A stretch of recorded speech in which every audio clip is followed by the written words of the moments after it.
highly prohibited.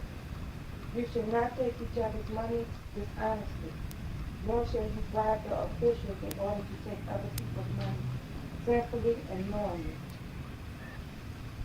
That's when I go ahead. When they go ahead. Whatever, that's up to you. If you want to stop and take it verse by verse. To me, that's my understanding to that one is where we should not take each other's money. Well, the self-explanatory, really. But then it's for some people like to bribe other people's opinions that they want, and they're doing these type of things in man's eyesight and not really being aware that Allah is seeing it all. And while they're scheming against the people, Allah is scheming against them.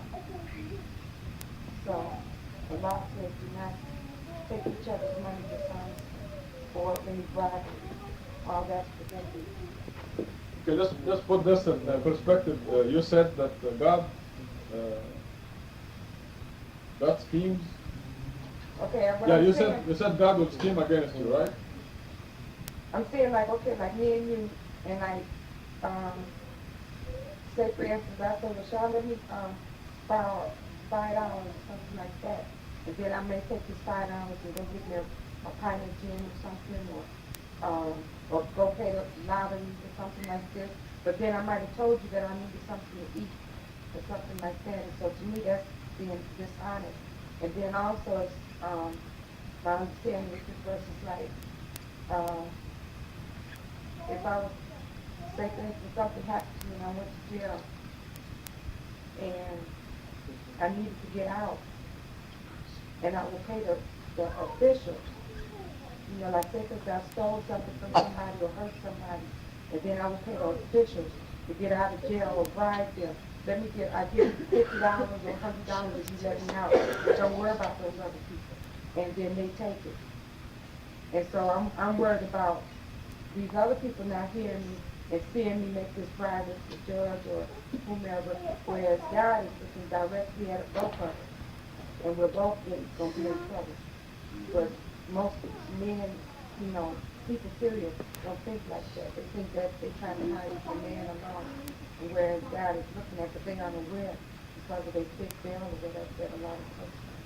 So that's my understanding.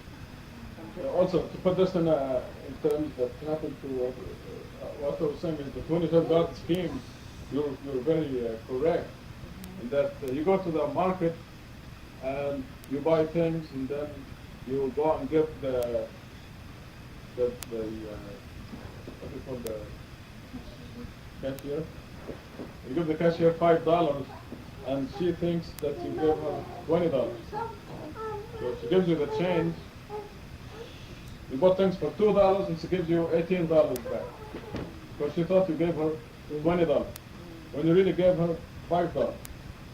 Now, you have two choices. You can take the $18 and walk out, in which case you are eating other people's money dishonestly, because at the end of the day she will count her money and she'll be short $15. Or you can give her the money back, like the Quran tells you. The Quran says you give her the money back. You tell her, I gave you only $5. Now, when you said God schemes, it's because if you do walk out with the money, you eat other people's money dishonestly, that person, you don't make $15. You actually lose a lot more than the $15. Something else will happen where you lose a lot of money.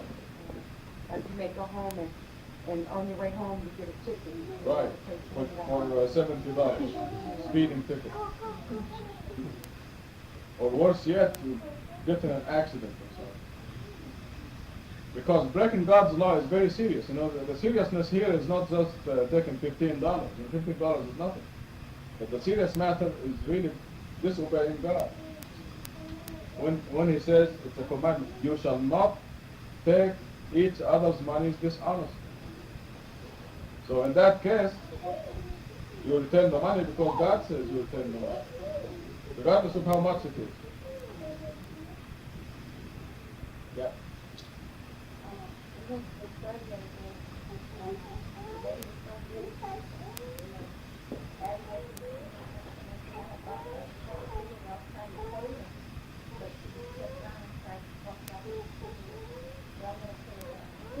because they will cost you a lot more.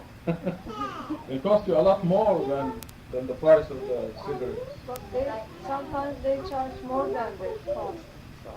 You don't better that you lose money than you gain money, because God never says woe to the suckers.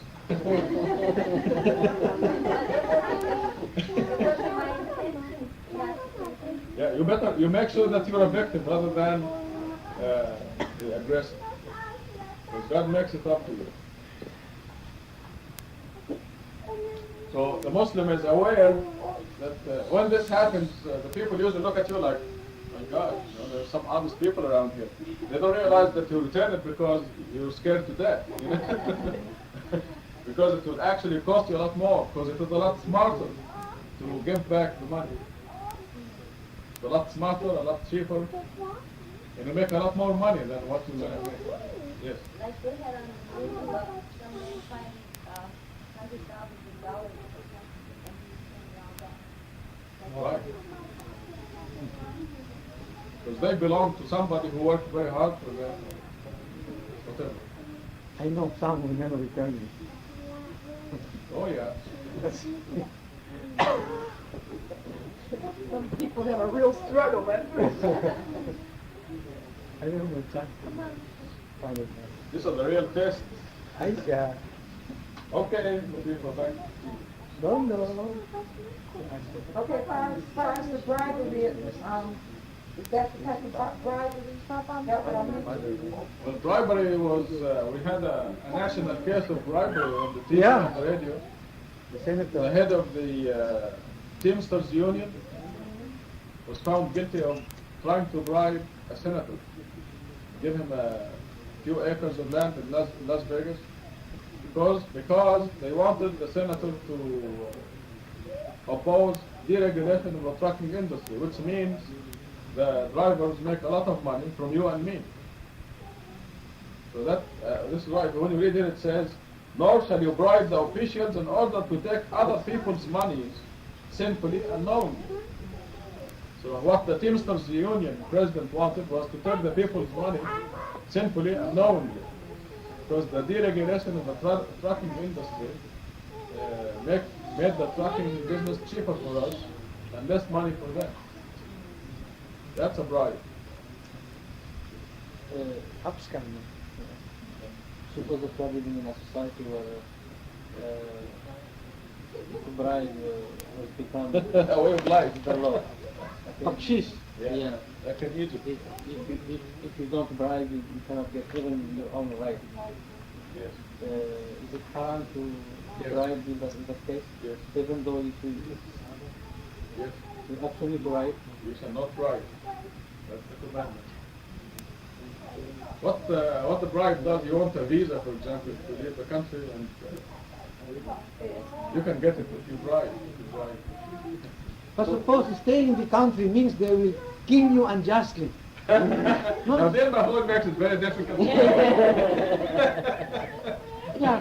Suppose you did not commit a crime and your enemies in the government are going to frame you and you know it, Yes. and you're given a chance to leave the country, but you have to give, let's say, 100 good Egyptian pounds. If you do not give the 100 good Egyptian pounds, then you will allow other people to commit also injustice. And then if you die, who will feed your family, or your children, and so on? It is a hard question. I make a policy of not putting myself in a test when I don't need to. So, since it's a theoretical situation. But does bribery include when you are asked for payment for say, a policeman to forget that you've done something wrong? Like in the Philippines, the cop will say, for something, I'm willing to forget. there's also Especially on Christmas. Yeah. Yes, on For a little Christmas, Christmas gift. the I'm gonna policeman forget. tells you, you deserve this ticket. Well, he said, I will pay for the ticket. But he says, never mind, the government is rich, but my family needs it. So you give him five. That's kind of Up in Turkey also. institutionalized bribe. Yes. Like it's just almost a standard thing, whether it's like going across the border or something. Nobody's going to get me to say, go ahead and bribe. Just go on. The commandment is, you shall not bribe. So God makes it maybe a little easier because he says you shall not bribe in order to take other people's money. Right. So perhaps their situation, it doesn't count. Don't ask about the things that you don't, that if you knew would hurt you. Yeah. But you see, the policeman will take a bribe in order to forget about the ticket. Now, where does the ticket money go? To the The government. ticket, right, the ticket goes to the general treasury, where some other people are going to get the money, possibly salaries or whatever. So what you're doing is diverting the money from other sources. But that is different from the other case. So suppose you want to expedite your paper, that's something else. You go again, I take Egypt again. I know I'm Egypt. Okay, but you're So expediting, you are not that's giving expensive. money to, you are not going to take away money from the government. Government says you must pay 10 pounds for passport, all right. Right. Then you see this hard-working man and you tell him, here is 2 pounds, hurry up. Right. You know how he will hurry up? Is that a bribe or is it a gift? Okay, I'm going to tell you how he will hurry up. He's going to put my papers on the side and take your paper and push it through. So my paper is going to be delayed. That's what happens. You'll give priority to your paper by pushing my paper on the side or other people's papers on the side. No, that's true. Yeah, that's You, what really it will happens. be at the expense of others. We But must- suppose he says he will just wake up early and work extra. No, he will not do that. He will push the other people's papers on the side and he will put your paper on the top. That's what they will do. We must remember that there is a law of the Quran that says if you are forced by circumstance without being malicious or deliberate, then you are not committing a sin. So God understands the circumstances, like if you don't get a visa, they will kill you. Now that's self-defense.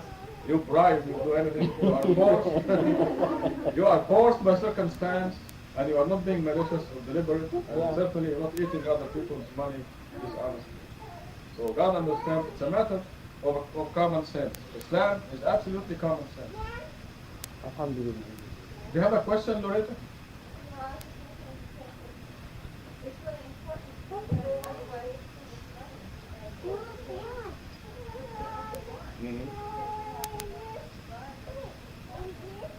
Exactly. And there's no good. Okay, back to Latif.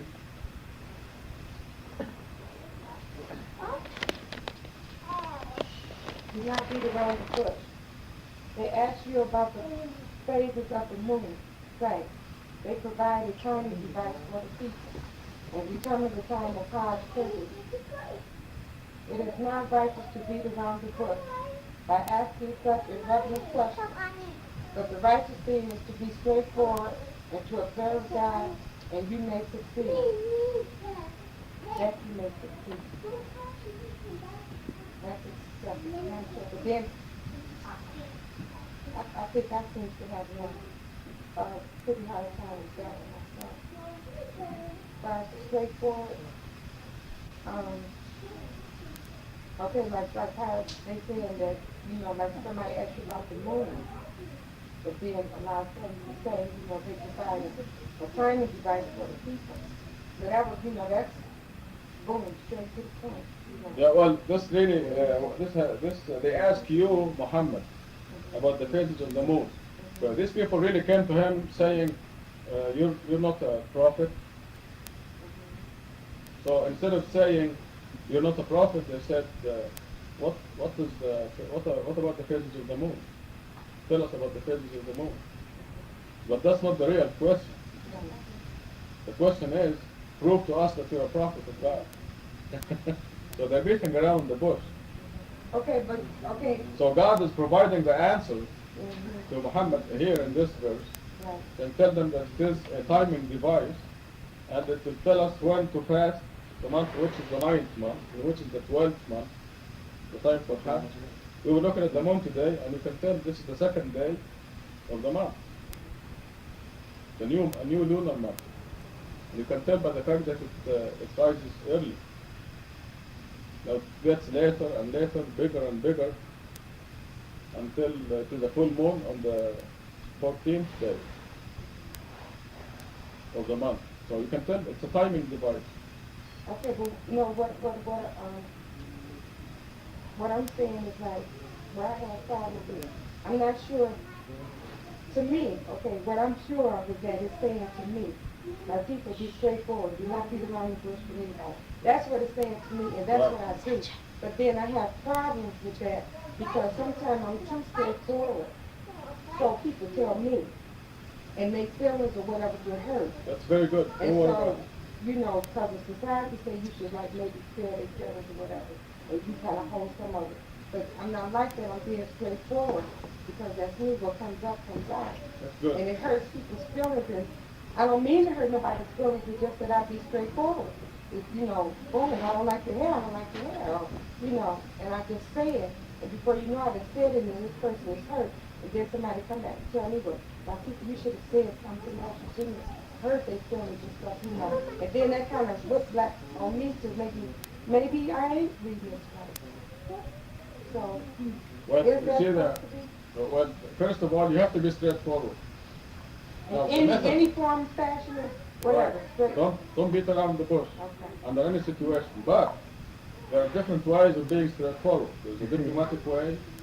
There's a way of doing it easy and mild. So the Quran says, invite to the way of your Lord by wisdom and tact Okay. and being diplomatic. Okay. So you can be straightforward. Diplomatic. Yeah, and instead of saying, I don't like your hair, you can say, you know, I like your hair better when it is up. So this is a positive. This is a positive statement. At the same time, you told the person, I don't like your hair this way. But you said it in a diplomatic way. You're straightforward, and you're telling the truth. But at the same time, you didn't hurt the person's feelings. So it is straightforward. Mhm.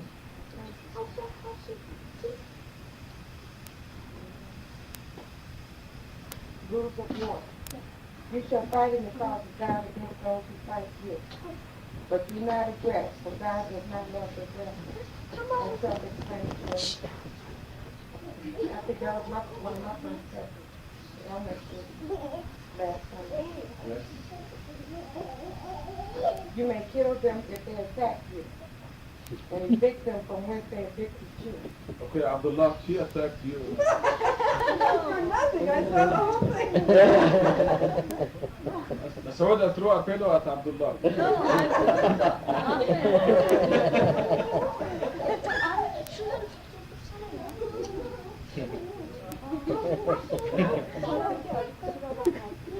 Correction. I have to correct that. She was trying to get Ahmad's attention. She was trying to get Ahmad's attention to quiet down the children. It was unintentional. But Ahmad will have no part of it, so she threw a pillow at Ahmad, but she missed. And she got Abdullah. Because Abdullah is always the recipient of these tricks. The other day, Kathleen wanted to trick Errol. Errol had Done terrible things. done terrible things to Kathleen. So Kathleen went and got the shaving cream, a can of shaving cream, and went to Errol's shoe and filled it up with shaving cream. Except it was not Errol's shoe. It was Oh my. He was so good about it. He said, well, that's all right, it happens all the time.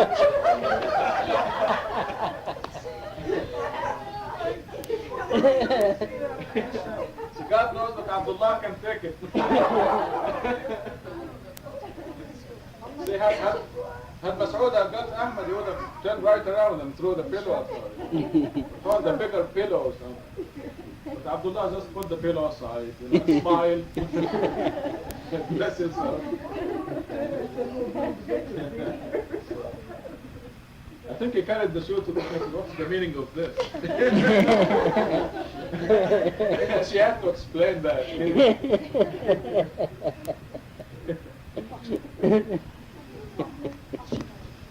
You shall fight in the cause of God against those who fight you.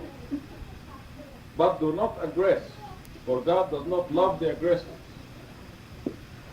As you know, Iraq attacked Iran. And they went on fighting each other even in the sacred months where there is no war. It's supposed to be no war. And then they claimed that they're Muslims. The sacred, that's what haram. Not haram. Ramadan, Shawwal, Ramadan. Rajab, Ramadan, Zulhijjah, and Haram. Oh no. Okay, 191. You may kill them if they attack you, and evict them when they evicted you. Oppression is worse than murder. Do not fight them at the sacred mosque unless they attack you therein. If they attack you, then you may kill them, and this will be their just retribution. Keep going. What's the number? Keep going. 192. However, if they refrain, then God is forgivable, merciful. You may fight them to prevent oppression and to practice God's religion in complete freedom. Once they refrain, there shall be no aggression except against the wicked. If they attack you during the sacred month, then you may fight during the sacred month. And sacrifices may be met by equivalent responses. If they attack you, you may attack them to inflict an equivalent retribution. You shall observe God and know that God is with those who observe Him, and spend in the cause of God. Do not throw yourselves with your own hands into disaster. You shall be charitable, for God loves the charitable. Okay, all that's really is self-explanatory. Say the law that Allah is giving us for the rest, and talking about the sacred month, that we should not fight in the sacred month, but if somebody aggress us, then we can fight them or kill them, or even give them the same, amount of punishment that they give us. No more, no less is that. And I think somewhere else we can teach us in this state that it would be better if you would forgive them. Yes. You see, again and again, it says, do not aggress, do not attack, only if they attack you. Yet, the general belief in the world is that Islam is a religion of the sword and aggressors, and really you don't blame the people because of what the so-called Muslims are doing. But Islam, this is the real Islam in the Quran. It says you do not attack until they attack you. How about people have a strong Islamic nation in order to pray power? You don't aggress. You don't aggress. When they went into Egypt and Syria, there was no war. When they went to North Africa, there was no war. They didn't aggress. When they went to Spain, They aggressed. That's why they lost Spain. Now when they went to Spain, they went for other reasons besides. I think even in North Africa they found some resistance or other. The Berbers, yeah. Oh, the Berbers. Uh-oh. I thought Bruce. It's good thing Baruni is not Just here. went to Baruni and Purple. Libby. So it is, as you see, the verse is very clear that you do not aggress. You take the side of the weak. But the instances where you fight are two things. If you are attacked or if you are oppressed. Religion-wise, because the most precious thing to us is our convictions, worshiping God alone. And if there's any circumstance that would stop us from doing this, you have to fight to preserve it. Don't be quite oppressed the other way. You just sort of ignore it. Yeah.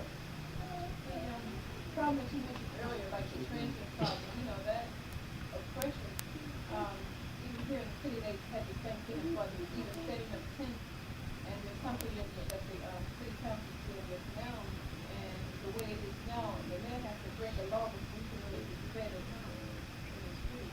But is that a form of oppression? No? You're not actually We're oppressing. talking about religious oppression. Religious oppression. Well, before we close, I want to mention that the dhikr will be, we're going to pray in the morning at 6 o'clock, and it is followed by the Arabic language lessons, and we are having a lot of fun, I'm telling you. If you're not taking the Arabic lessons, you're missing a lot of fun, and the students can testify to that. Also, we have the best Arabic course in the whole world. Just think, next week, Latifa will be reading Quran in Arabic. That's right. And she started from zero.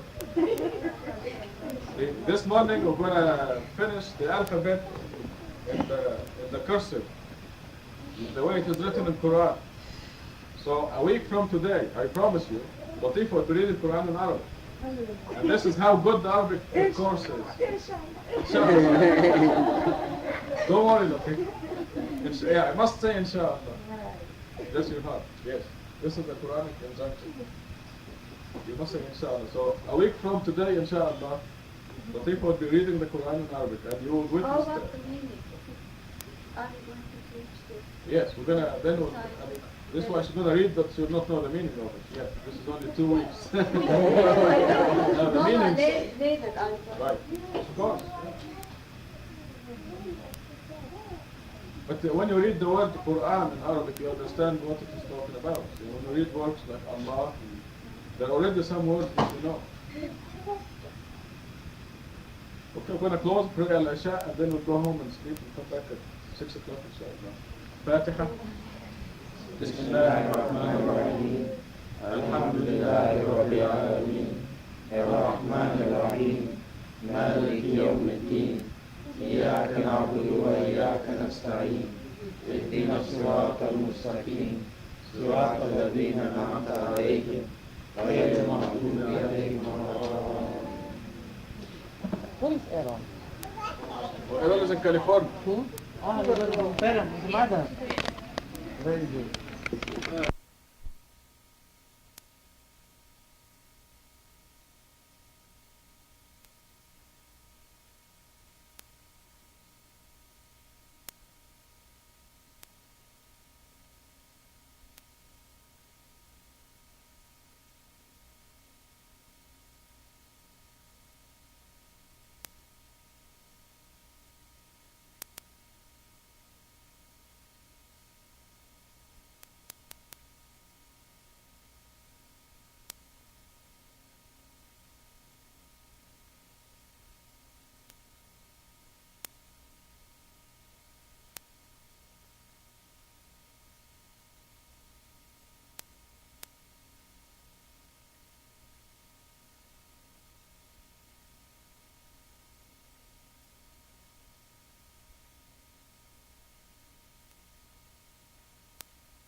But the verse we looked at, 11:114, gives the same meaning. And so, apparently, Salat is also another means of wiping out sins. Now, I would say those are the unperceivable sins. What was the word we used today? Inadvertent? Inadvertent sin. Like you tell a lie inadvertently. Like, oh, I love your dress, when you really hate it. You know? This is an inadvertent sin. So the prayers will take care of those. I shouldn't put any limitations on it. It's not about it.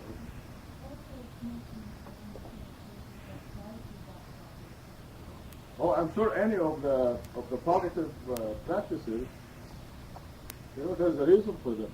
God gave us a prescription. The Salat, the zakat, charity, the fasting. I'm sure all these things. I mean, fasting is a form of self-imposed suffering, isn't it? And it is worship at the same time, and therefore, I'm sure it wipes sin. So we do it hoping that this will clean our record. But the idea that we learn from the Adam and Eve lesson is that we cannot be in heaven with one sin. And God picked out a very simple sin, you know, just eat it from the tree, bite of apple, you know, you're out.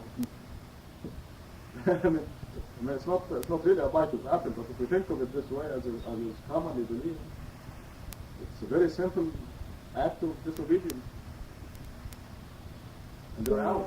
So this teaches us this. May I just add something that if the verse also says that it is, I lost it again. What was that page? 29:45. 29. If it demeans, Remembering that? 29. If it is any demeans for remembering God, which is even greater. So if it's the means for remembering Allah, we can also say that Salat is a technique against forgetting. That's right. Which means therefore Salat might be the technique that we will not fall into the sin of Adam and Eve. Of Adam. They forgot. Yes. So it prevents us from eating from that tree. I think the things are all connected with. Actually, that's in one of the statements, at least one in the Quran, that says Adam and Eve forgot. Yeah. So they forgot God. And prayer makes you remember God. Now, how many common people think of God? You know? How often do they think of God? They wake up in the morning and they're going to work. They get up in the morning and they're hating it, and they go shaving or making up their faces and putting their faces on, like they say, and then go to work.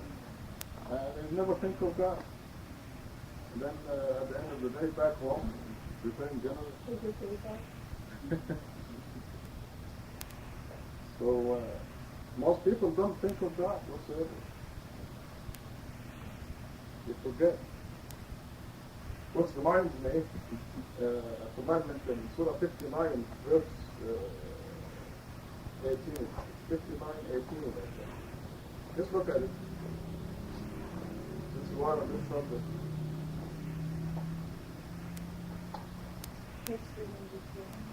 92, 18, it says, O you who believe, beware of God, and let each of you examine what he or she has advanced for the coming day.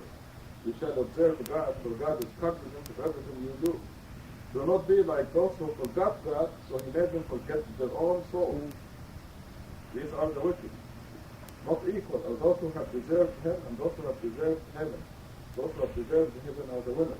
So it says, when people forget God, God makes them forget themselves. So they neglect themselves. And who is themselves? Themselves is their soul. They forget to feed their soul.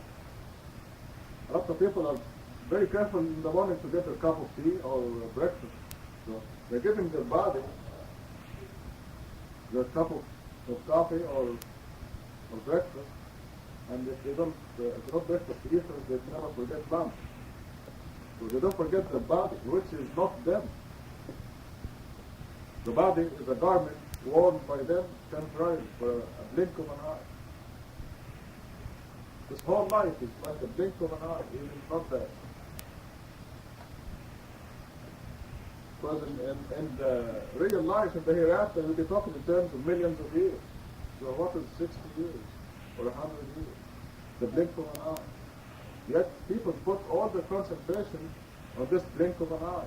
Are they going to be rich or poor, tall or short, fat or skinny? Yeah. In the blink of an eye. And they are concentrating all their effort on that blink of an eye. When it's really not important at all to be tall or short, man or woman, fat or skinny, beautiful or ugly, it really doesn't matter. The blink of an eye. What matters, this blink of an eye is very important in that it prepares you for the hereafter. So our goal is to go out of this life sinless. I don't know, Shami and Beth missed that, but Rahima just added that there are verses in the Quran that says that the Salat prayer wipes out sins also. Another way of wiping out sins. Yes, fasting and church, all the duties imposed on you by God, wipe out your sins. Because that verse we looked at in 11:114 is a general statement that the righteous works wipe out sin. Righteous works. When you feed a hungry person out in the street, just wipe some of your sin. You know, I've talked to you about fasting. Sometimes I listen to talk about fasting. Fasting Ramadan. Fasting on the ground. You know, once in a while you feel kind of grubby, you know. If you just sort of fast once in a while just to clean your slate. I don't go for fasting outside of Ramadan. What It's about like, to make up for days that you didn't use? Right. Otherwise, no. Right. For the tradition of Monday and Thursday, that's a Hadith. Monday and Thursday, yeah, that's the Hadith. Yeah, that's what I. Just like in wudu, 4 things, but they do 9 things. I don't go for that. I go to stick to what God said. I don't want to deviate from what God said. God said fast the month of Ramadan. Extra fasting is not good. No, doesn't. But fasting, the number of days you miss is not good. Right. Right. Right. But if it is stated in the Quran, yes. Like if you break an oath, you have to fast 3 days. That's, so these are obligatory. They're stated in the Quran, but you just fast on your own. So if you fasted all of Ramadan and you have no fast to do, and you want to fast an extra day, it's not good to do it. Right. God says fast a specific number of days. It's like saying when you make your wudu, you do these 4 things. So Satan wants you to disobey God in any way or form. So if you want to fast, go on a diet, in other words, for health reasons, I will deliberately break my fast. I will go on a diet and I will eat a daisy or a peanut or something, so I will not be fasting. But be dieting. Because Satan's object is to make us break God's law. It's hard enough to fast for 30 days. Yeah. So no, it's very, very common practice among the Sunni Muslims to fast on Monday and Tuesday. They have all kinds of, and the 3 white days. Yeah.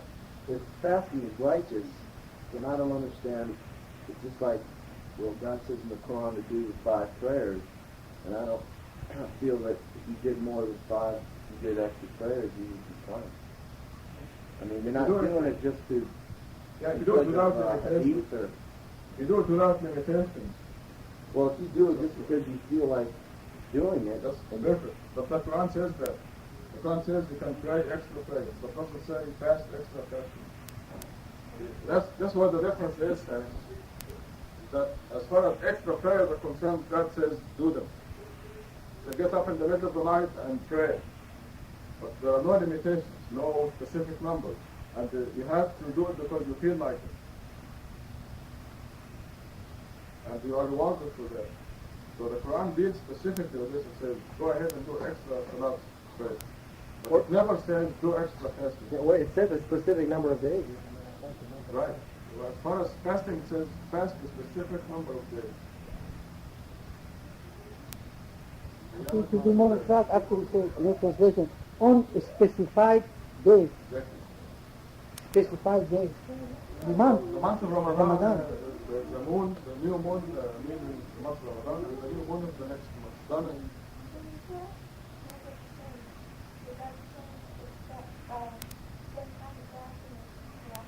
Right. Right. Exactly. You're just making it up. And exactly the same. I think it is Ramadan.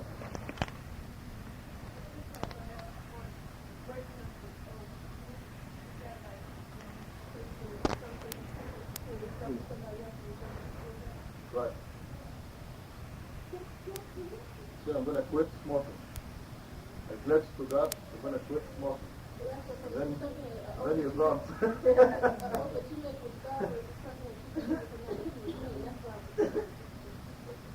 No, it's a pledge. It's a pledge to God. That's her question, whether it's just a pledge to God or whether if you say you're going to do something and you don't do it, you know, like I'm going to do the laundry tomorrow, I don't do it until Friday. Or a promise to somebody. Yeah. You're supposed to fulfill your promises to anybody. But if you don't, for some reason, fulfill a promise, is that something you'll have to fast for? Or that's her question. Yeah, no.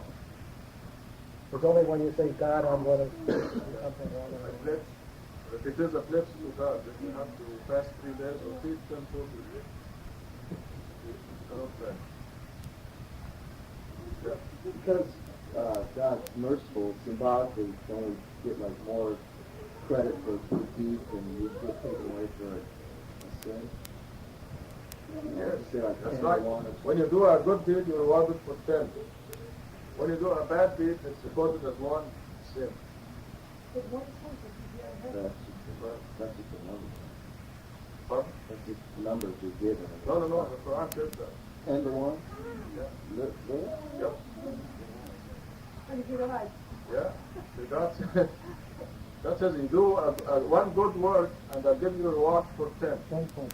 But if you do a bad work, you will be punished for 1. So if you have to pay for it here, if you go drink now, for example, you'll have to pay for the one offense. Because you know it is wrong. But if you feed a hungry person on the street, you get the reward for feeding 10. When you do 1 salat, it's equivalent to 10. You get the reward for 10.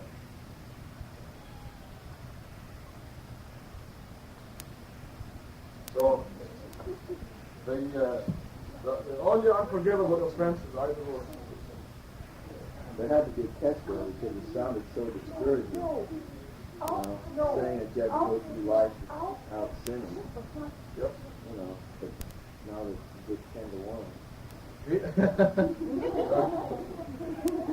Not meant to encourage people to sin, though, I don't think so. Yeah, but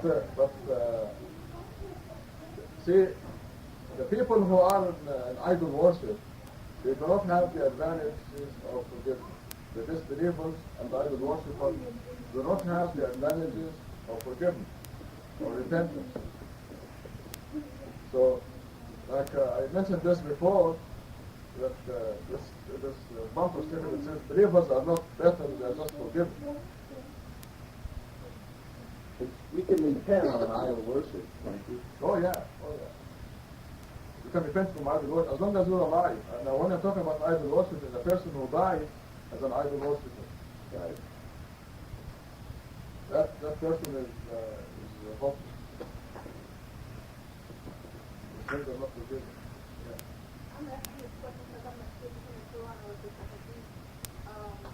As far as if you want to do something wrong and then you don't do it, you get rewarded. Is that just wrong?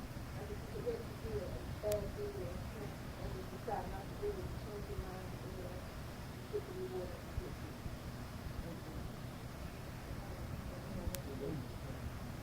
I don't think of it. I don't remember it. what if I say I'm going to go out and get drunk tonight, and then I say no, I can't do that. Yeah. And I stay away from it. Do I get anything extra for that? I don't. It sounds like a hobby to me. What you get is you prevented the minus from going into your record. What you want to know is You saved yourself Save from yourself. punishment, from severe punishment. This is a hadith, I know that. But I was thinking that there are lots of things in hadith that are also in Quran. So I have to think about it. Yeah. Well, we do get credit for that because we're passing another test. If the test in front of you, Yes, yes, the temptation. it's strengthening your problems. our thoughts and your See, what you're doing, your body wants to go and get drunk or whatever, and you told your body, no, don't do that. So you're exercising your soul. Your soul is becoming stronger, and your body is becoming your slave instead of the other way around. So your thoughts and actions, your thoughts is like the test, and your actions is like the test. Right. You'd be surprised how many tests people put themselves into. A lot of times we give ourselves tests when we really don't need to. Like, what would you do if you were in that position? I said, well,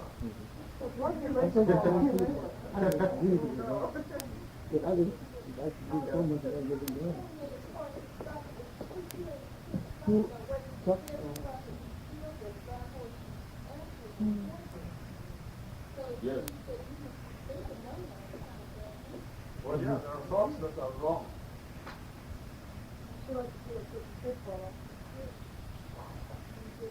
So the believers have the advantage of forgiveness and repentance.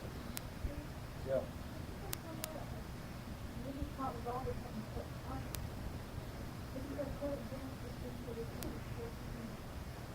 Yes. Where sins are converted into credit. Yeah. Yeah, here's the verse. Let's look at it.